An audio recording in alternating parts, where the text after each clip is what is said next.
things like helping kids who are selling the water, I agree. I think it's easy. That's an easy thing to put a talking point on a slide deck about, but it's a Mhm. much harder thing. And part of the hard thing is it's like their business is good. Like they've like Exactly. it's easy for them to do what they're doing there. I mean, it's not easy, and then like standing in 100-degree Atlanta heat selling water for Yeah. hours at a time is not easy.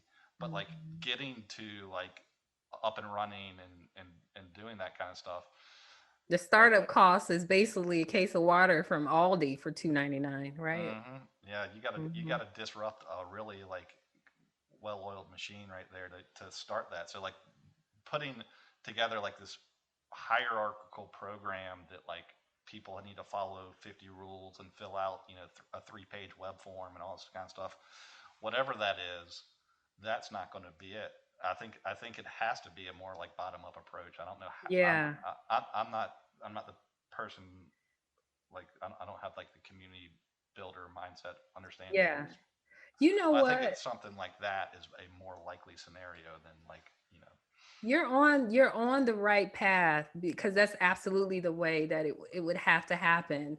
And I actually was just when you mentioned it, I always got a million things going on in my head at once. I was just thinking about what that like look like. I was like, well, even if the program, the business program just taught to kids the basics of the business model canvas, like literally, let's just do this class over and over and over again where we teach the business model canvas and they fill in who is your customer, why would they want your water, so then it helped them like identify the best place to be and like to Right. think strategically about business. They will go from water to other things. So it literally, if we just did that in that whatever teaching program they're going to do, Right. great. But back to implementing it into the community, inside the community, there are gas stations that get, most of the time the corner that they're on, there's a gas station behind them or one nearby. If they were and gas station owners tend to not be from the community, of the same background and all that of the community. And so they're always trying to find a way to be more of the community. Right. And so if there was some kind of partnership with the gas stations locally, like let's just start with one. It's like, hey, you know what? We'll sell water. I know you want people to come in and sell water, buy water from you, but Right. if you allow them to buy from us, they're going to pull up into the gas station because they want to come get water from us, and then they'll get gas too. Or, you know what I'm saying? Like, is there a Yeah. way for them to allow the boys to sell water at the gas station, right? Because people Yeah. are already there, and that would be like, okay, yeah, I'll miss out on selling water to support the community and teach the kids about business. And you know what I'm saying, like that's Mm. definitely a bottom up approach, and I think Yeah. it would be something that is accepted. Yeah. I would hope so. Or yeah. You think about that. It's like even like you know giving out coolers that have like on the underside of the cooler it has like some kind of business model canvas or like some kind of like Yep. messaging or a lesson or that read or don't read, or yeah, if you're working with a gas station and the water it comes subsidized, so the gas station doesn't feel like it's losing all its money, and maybe it has coupons or something that allow people to go into the gas station with the water bottle to get something else or whatever. There's ways that you can make that Yep. profitable, and then like you said, you know, people in the community can feel more involved in that community as Hmm. well, or people who are selling into the community can feel like they are helping the community in ways. Yeah. I mean, it is. I mean, I don't know if it's a uniquely Atlanta enterprise, but I haven't seen it many other I've never places. seen it before moving here. Yeah, but Yeah, and I've lived in 3 other states. it's a really. I think it's just for me that it's such a I I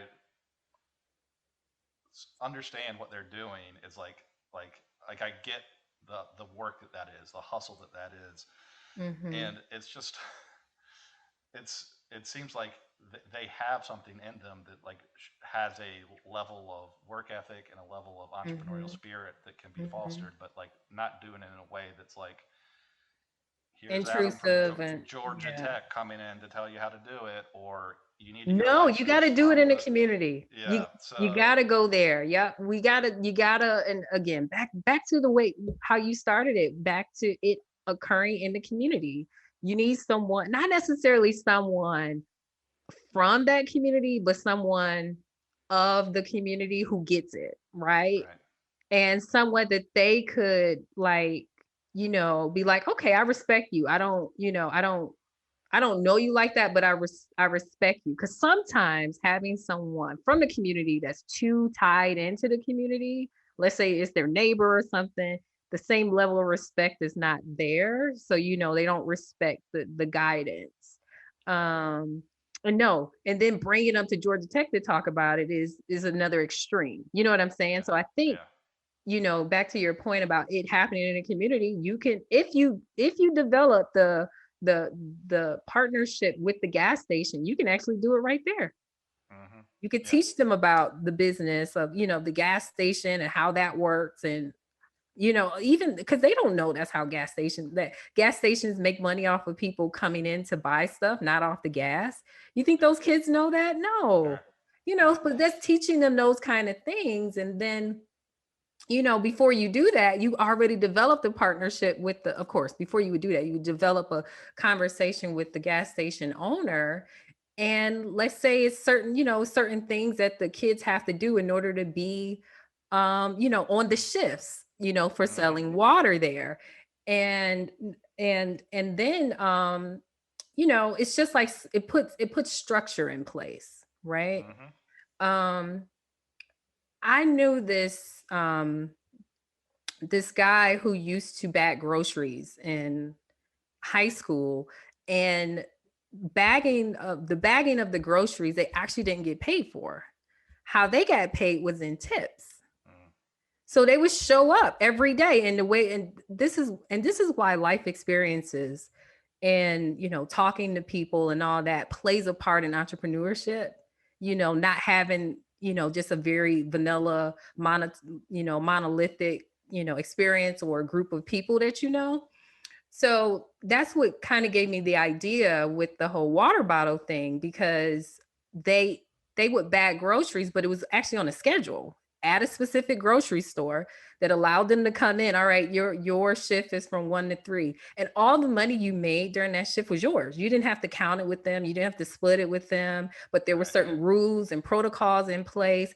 And this guy, I mean, he's an adult now, but um he would make $300-400 a week, quote unquote, bagging groceries at a store.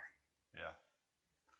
That's yeah. That I think that's a really like you get some hot corners, which are the more popular gas stations or something. If you're willing to do just a little bit extra like responsibility and effort, and maybe that also includes like I don't know, picking up, cleaning up around the area Yeah, that you're selling, like yeah. keep that area clean.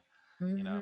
I could see, then now the mind races, and maybe this is too much, but you're like, can you work with a green light who is doing, debit cards for kids Yeah. already as a way to like, because you know, all the cash economies are running out of people that carry cash. So like these Thank water bottle you. people are going Thank to have, you. You're so absolutely right. they're going to get a Venmo or something there because there's no way that most people in their car are like, I am hot and I would like a water, but I don't have $1 on me. So this doesn't. Exactly. Then, right, did you start the kids or the young people start even learning about that? I mean, Yeah. this literally, that basic thing with selling water could literally change the trajectory of lives. You Yeah. know, you know what, Adam? I think you and I should take this to Microsoft that's building that campus Okay. in one of the underserved communities here. They Yeah. just bought 90 acres and getting ready to build a campus in the middle of an impoverished area. And if Mm-hmm. they think that these type of things that we're talking about cannot be a part of their plan, and them still be successful there, they really don't understand how this works. I think you and I should take this to Microsoft and get started. What do you think? Yeah, I love it. It's they'd make some proprietary QR code required for the water Exactly. bottle, but They would.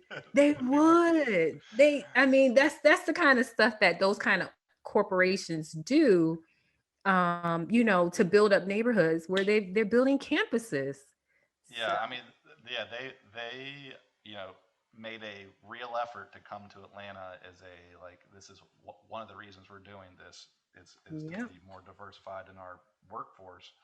And for what it's worth, I mean, if you're going to, like you said, if you're going into a community like that, like you need to be willing to be part of that community and efforts and all that kind of stuff. So the water bottle stuff, a it's a start. Microsoft powered water bottle, like again, not Microsoft though, not like fill out a 3-page web form Right. with No, just a fund hundred me and pages. Adam to Yeah, roll out this program. That's right. it.